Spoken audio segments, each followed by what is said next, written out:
Type 1 is a little different. Type 1 are people born at birth with a totally dysfunctional pancreas, so they have type 1 diabetes, or now they contract it sometime in their life, and generally before they're 20 years old or 25 years old. With that said, the statistics we've seen over the decades, 52 years, are that out of 100% of the people with type 1 diabetes, 3 of them have the potentiality to eventually come off insulin. 4 of them will dramatically lower their insulin, and 3 of them you have very little effect with.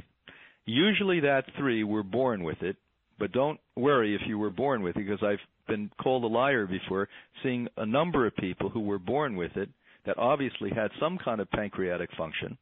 So it re-engaged again, and they were able to reduce their insulin dramatically, and in a couple of cases come off it. Now, they're freak incidents. Usually people born with it have zero pancreatic function. So the pancreas, again, once you treat it right, just like any organ in the body, it's going to start to respond. It doesn't trust you now. I wouldn't trust you either after what you did and I used to do to myself.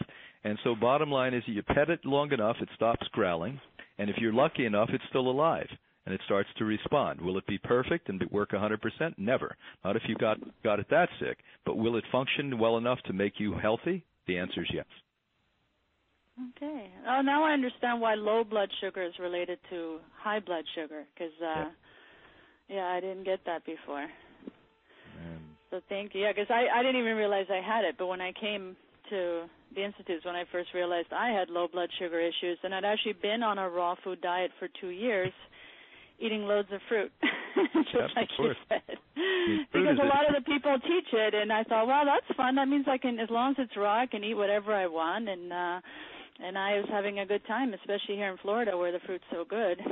Yeah. Well, one of the nicest experiences in my life was when we convened the very first living food leadership meetings here at Hippocrates about 4 or 5 years ago.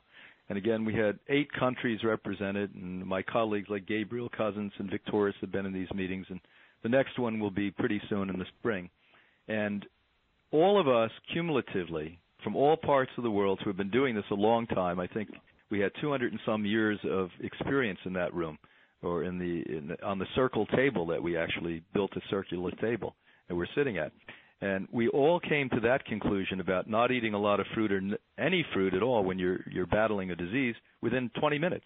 It was the first thing. And sadly out there, as I call them, the cheerleaders or the enthusiasts that write books, half-cocked, good people, good intention, nice, mean well, but half-cocked, are still heavily addicted to sugar and really hurt people by their addictive natures and what they write about, and as if they're authorities on it, and tell people to eat 25 pounds of bananas a day and all this crazy stuff. And carrot juice is good for, we learn things, and Hippocrates learned things. One of the things that a lot of our alumni are surprised with, because 80% of our guests return here, is that we will change something once we find that what we're doing isn't as good as it should be.